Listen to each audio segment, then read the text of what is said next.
ಮಿತ್ರರೇ ನಮಸ್ಕಾರ. ನಾನು ಆತ್ಮಕಾರಕ ವಿಡಿಯೋ ಮಾಡಿದಾಗ ನಿಮ್ಮಲ್ಲಿ ಸಾಕಷ್ಟು ಜನ ಅಮಾತ್ಯಕಾರಕದ ಬಗ್ಗೆನೂ ಒಂದು ವಿಡಿಯೋ ಮಾಡಿ ಅಂತ ಕೇಳಿದ್ರಿ. ಬಟ್ ಅಮಾತ್ಯಕಾರಕದ ಬಗ್ಗೆ ಮಾತಾಡೋ ಬದಲು ನಮಗೆ ಮೊದಲು ಜ್ಯೋತಿಷ್ಯದಲ್ಲಿ ಇಷ್ಟು ದಿನ ನನ್ನ ವಿಡಿಯೋಗಳಲ್ಲಿ ನೀವು ನೋಡಿದ್ದೇನು ಅಂತ ಹೇಳಿದ್ರೆ ಪಾರಶರ ಸಿಸ್ಟಮ್. ಬಟ್ ಜ್ಯೋತಿಷ್ಯದಲ್ಲಿ ಇನ್ನೊಂದು ಸಿಸ್ಟಮ್ ಕೂಡ ಇದೆ, ಅದೇನಂತ ಹೇಳಿದ್ರೆ ಜೈಮಿನಿ ಸಿಸ್ಟಮ್. ಮಿತ್ರರೇ, ಜೈಮಿನಿ ಸಿಸ್ಟಮ್ ಸ್ವಲ್ಪ ಕಾಂಪ್ಲಿಕೇಟೆಡ್.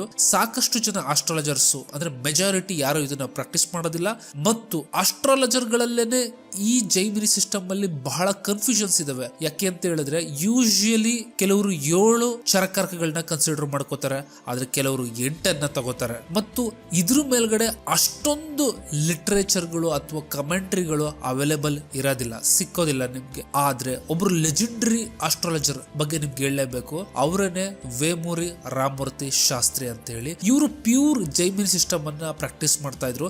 ಜೈಮಿನಿ ಸಿಸ್ಟಮ್ ಅಲ್ಲೇನೆ ಎಂತ ಪ್ರಿಡಿಕ್ಷನ್ ಮಾಡ್ತಿದ್ರು ಅಂತ ಹೇಳಿದ್ರೆ PV ನರಸಿಂಹರಾವ್ ಇವ್ರಿಗೆ ಇನ್ನ 15 ದಿನದಲ್ಲಿ ನೀನು ಆಂಧ್ರ ಪ್ರದೇಶದ CM ಆಗ್ತೀಯ ಅಂತ ಹೇಳಿದ್ರು. ಅವರು ಹಾಗೇನೆ CM ಕೂಡ ಆದ್ರು. ಮತ್ ಅದು ಅಲ್ದಲೆ ನೀನೇನಾದ್ರೂ ಸೆಂಟರ್ಗೆ ಹೋಯ್ತು ಅಂತ ಹೇಳಿದ್ರೆ ಅಲ್ಲಿ ಹೈಯೆಸ್ಟ್ ಪೊಸಿಷನ್ ಅಚೀವ್ ಮಾಡ್ತೀಯ ಅಂತ ಹೇಳಿದ್ರು. ಹಾಗೆ ಕೂಡ ಆ ವ್ಯಕ್ತಿಗೂ ಹೈಯೆಸ್ಟ್ ಸೆಂಟರ್ ಅಲ್ಲಿ ಪೊಸಿಷನ್ ಅಂತ ಹೇಳಿದ್ರೆ ಪ್ರೈಮ್ ಮಿನಿಸ್ಟರ್ ಆದ್ರು. ಇದ್ರೆ ಹೀಗೆ ಪ್ಯೂರ್ ಜೈಮಿನಿಯನ್ನ ಯೂಸ್ ಮಾಡ್ತು ಅಂತ ಹೇಳಿದ್ರೆ ಫ್ಯಾಂಟಾಸ್ಟಿಕ್ ಪ್ರಿಡಿಕ್ಷನ್ ಅನ್ನು ಕೂಡ ಮಾಡುವಂತಹ ಪಾಸಿಬಿಲಿಟಿ ಇದೆ. ಇವಾಗ ನಾವು ಈ ಜೈಮಿನಿ ಸಿಸ್ಟಮ್ ನ ಬೇಸಿಕ್ಸ್ ಗಳನ್ನ ಮಾತಾಡೋಣ. ಮಿತ್ರರೇ, ಪಾರಶರ ಸಿಸ್ಟಮ್ ಅಲ್ಲಿ ನೀವು ನೋಡೋದಾಯ್ತು ಅಂತ ಹೇಳಿದ್ರೆ ಅಲ್ಲಿ ನಿಮ್ಗೆ ಸ್ಥಿರ ಕಾರಕಗಳು ಸಿಗ್ತವೆ. ಉದಾಹರಣೆ, ಸೂರ್ಯ ಏನು ಕಾರಕ ಅಂತ ಹೇಳಿದ್ರೆ ತಂದೆಗೆ ಕಾರಕ ಅಂತ ಹೇಳ್ಬಿಟ್ಟು, ಚಂದ್ರ ಮಾತೃಕಾರಕ ತಾಯಿಗೆ ಕಾರಕ, ಶುಕ್ರ ಕಳತ್ರ ಕಾರಕ ಅಂದ್ರೆ ಮದ್ವೆ ಅಥವಾ ಪಾರ್ಟ್ನರ್ ಗೆ ಕಾರಕ. ಈ ರೀತಿ ಕಾರಕಗಳು ಬರ್ತವೆ, ಅದು ನಿಮಗೆ ಗೊತ್ತಾ ಇದಾವೆ. ಆದ್ರೆ ಜೈಮಿನಿಯ ಕಾರಕಗಳು ಯಾವುವು ಅಂತ ಹೇಳಿದ್ರೆ ಆತ್ಮಕಾರಕ, ಆದ್ರೆ ಹೈಯೆಸ್ಟ್ ಡಿಗ್ರಿ ಇರುವಂತಹ ಪ್ಲಾನೆಟ್. ಅದು ಏನ್ ರೆಪ್ರೆಸೆಂಟ್ ಮಾಡುತ್ತೆ ಅಂತ ಹೇಳಿದ್ರೆ ಸೆಲ್ಫ್, ಅಂದ್ರೆ ಒಬ್ಬ ವ್ಯಕ್ತಿಯನ್ನ ರೆಪ್ರೆಸೆಂಟ್ ಮಾಡುತ್ತೆ. ಲೈಕ್ ಲಗ್ನ ಲಾರ್ಡ್, ಪರಾಶರಿಯಲ್ಲಿ ನಾವು ಲಗ್ನಾಧಿಪತಿ ನೋಡ್ತೀವಲ್ಲ, ಹಾಗೆ ಜೈಮಿನಿಯಲ್ಲಿ ಆತ್ಮಕಾರಕ ಆಲ್ಮೋಸ್ಟ್ ಈಕ್ವೇಟ್ ಮಾಡಬಹುದು. ಇನ್ನು ಅಮಾತ್ಯಕಾರಕ ಏನ್ ತೋರಿಸುತ್ತೆ ಅಂತ ಹೇಳಿದ್ರೆ ಕೆರಿಯರ್ ಅಥವಾ ಜಾಬ್, ಅಂದ್ರೆ ಪಾರಶರದ 10ನೇ ಮನೆಯ ಅಧಿಪತಿ ಅಥವಾ 2ನೇ ಮನೆಯ ಅಧಿಪತಿ, ಈ ರೀತಿ ರಿಸೆಂಬಲ್ ಮಾಡುತ್ತದು. ಮತ್ತು ಭಾತೃಕಾರಕ ಅಂದ್ರೆ ಬ್ರದರ್ ನ ರೆಪ್ರೆಸೆಂಟ್ ಮಾಡುತ್ತೆ, ಮಾತೃಕಾರಕ ಮದರ್ ನ ರೆಪ್ರೆಸೆಂಟ್ ಮಾಡುತ್ತೆ, ಪುತ್ರಕಾರಕ ಮಕ್ಕಳನ್ನ ರೆಪ್ರೆಸೆಂಟ್ ಮಾಡುತ್ತೆ, ದಾರಕಾರಕ ವೈಫ್ ಅನ್ನ ರೆಪ್ರೆಸೆಂಟ್ ಮಾಡುತ್ತೆ, ಜ್ಞಾತಿಕಾರಕ ಏನನ್ನ ರೆಪ್ರೆಸೆಂಟ್ ಮಾಡುತ್ತೆ ಅಂತ ಹೇಳಿದ್ರೆ 6ನೇ ಮನೆಯ ರಿಸಲ್ಟ್ಸ್ ಏನಿದಾವೆ, ಡಿಪ್ಟ್ಸ್, ಡಿಸೀಸಸ್, ಇಲ್ನೆಸ್, ಇವುಗಳೆಲ್ಲದನ್ನು ಕೂಡ ಅದು ರೆಪ್ರೆಸೆಂಟ್ ಮಾಡುತ್ತೆ. ಇದಿಷ್ಟು ಚರಕಾರಕಗಳಾಯ್ತು ಅಂತ ಹೇಳಿದ್ರೆ ನೆಕ್ಸ್ಟ್ ನೀವು ಜೈಮಿನಿಯಲ್ಲಿ ತಿಳ್ಕೊಬೇಕಾಗಿರೋದು ಏನಂತ ಹೇಳಿದ್ರೆ ಆಸ್ಪೆಕ್ಟ್ಸ್, ಅಂದ್ರೆ ದೃಷ್ಟಿಗಳು. ಇಲ್ಲಿ ರಾಶಿಗಳು ದೃಷ್ಟಿಸ್ತವೆ ಹೊರತು ಗ್ರಹಗಳು ದೃಷ್ಟಿಸೋದಿಲ್ಲ. ಪಾರಶರದಲ್ಲಿ ಏನಾಗುತ್ತೆ ಅಂತ ಹೇಳಿದ್ರೆ ಶುಕ್ರ, ಬುಧ, ಸೂರ್ಯ ಇವ್ರುಗಳು ತಮ್ಮಿಂದ 7ನೇ ಮನೆಯನ್ನ ನೋಡ್ತಾರೆ. ಬೃಹಸ್ಪತಿ 5, 7 ಮತ್ತು 9, ಕುಜ 4, 7, 8 ಈ ರೀತಿ ದೃಷ್ಟಿಗಳಿದಾವೆ. ಆದ್ರೆ ಜೈಮಿನಿ ಸಿಸ್ಟಮ್ ಅಲ್ಲಿ ರಾಶಿಗಳ ದೃಷ್ಟಿ ಇದೆ. ಉದಾಹರಣೆಗೆ ಡ್ಯೂಯಲ್ ಸೈನ್ಸ್ ಅಂತ ಹೇಳಿದ್ರೆ ದ್ವಿ ಸ್ವಭಾವ ರಾಶಿಗಳು ಕನ್ಯಾ, ಮಿಥುನ, ಮೀನ ಮತ್ತು ಧನಸ್ಸು.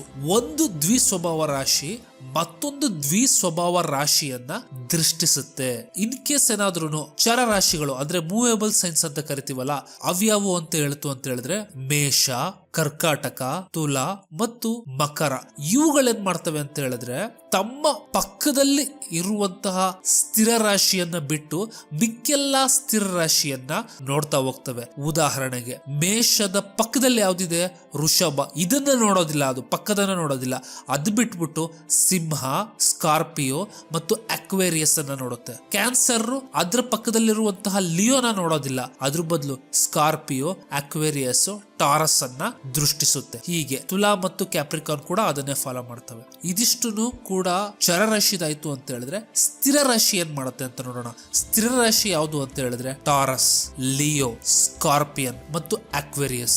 ಇವುಗಳು ಹೇಗೆ ದೃಷ್ಟಿ ಮಾಡ್ತವೆ ಅಂತ ಹೇಳಿದ್ರೆ ಸ್ಥಿರ ರಾಶಿಗಳು ತಮ್ಮ ಪಕ್ಕದಲ್ಲಿರುವಂತಹ ಚರರಾಶಿಯನ್ನ ಬಿಟ್ಟು ಬೇರೆಲ್ಲ ಚರರಾಶಿಯನ್ನ ನೋಡ್ತವೆ. ಉದಾಹರಣೆಗೆ ಟಾರಸ್ ತನ್ನ ಪಕ್ಕದಲ್ಲಿರುವಂತದ್ದು ಯಾವುದು, ಹೇರಿಸ್ ಅಂತ ಹೇಳಿದ್ರೆ ಮೇಷವನ್ನ ಬಿಟ್ಟು ಕ್ಯಾನ್ಸರ್ ನ ನೋಡುತ್ತೆ, ಲಿಬ್ರಾನ ನೋಡುತ್ತೆ ಮತ್ತು ಕ್ಯಾಪ್ರಿಕಾನ್ ಅನ್ನ ದೃಷ್ಟಿಸುತ್ತೆ. ಈ ರೀತಿ ಇದಾಗುತ್ತೆ. ಇದು ಸ್ವಲ್ಪ ಕನ್ಫ್ಯೂಸಿಂಗ್ ಅನ್ನಿಸ್ಬೋದು ನಿಮಗೆ, ಬಟ್ ನಿಮ್ಗೀಗ ಒಂದು ಟೇಬಲ್ ಕಾಣ್ತಾ ಇದೆಯಲ್ಲ, ಈ ಟೇಬಲ್ ಅನ್ನ ನೀವು ನೋಡ್ಕೊಂಡು ಪ್ರಾಕ್ಟೀಸ್ ಮಾಡಿದ್ರೆ ನಿಮಗೆ ಬರುತ್ತೆ ಸುಲಭವಾಗಿ. ನಾನು ನಾರ್ತ್ ಇಂಡಿಯನ್ ಚಾರ್ಟ್ ಅನ್ನ ಏನಕ್ಕೆ ಯೂಸ್ ಮಾಡ್ತೀನಿ ಅಂತ ಹೇಳಿದ್ರೆ ಸುಲಭವಾಗಿ ನೀವು ರಾಶಿ ಆಸ್ಪೆಕ್ಟ್ ಅನ್ನ ಕಂಡುಹಿಡಿಬಹುದು. ಅದಕ್ಕೋಸ್ಕರ ಮಿತ್ರರೇ, ಇದಿಷ್ಟು ಜೈಮಿನಿ ಸಿಸ್ಟಮ್ ಗೆ ಸಂಬಂಧಪಟ್ಟಂತಹ ಒಂದು ಸಣ್ಣ ಬೇಸಿಕ್. ಮುಂದಿನ ವಿಡಿಯೋದಲ್ಲಿ ನಾವು ಜೈಮಿನಿ ಸಿಸ್ಟಮ್ ಅಲ್ಲಿ ಕ್ರಿಯೇಟ್ ಆಗುವಂತಹ ರಾಜಯೋಗಗಳ ಬಗ್ಗೆ ನೋಡೋಣ.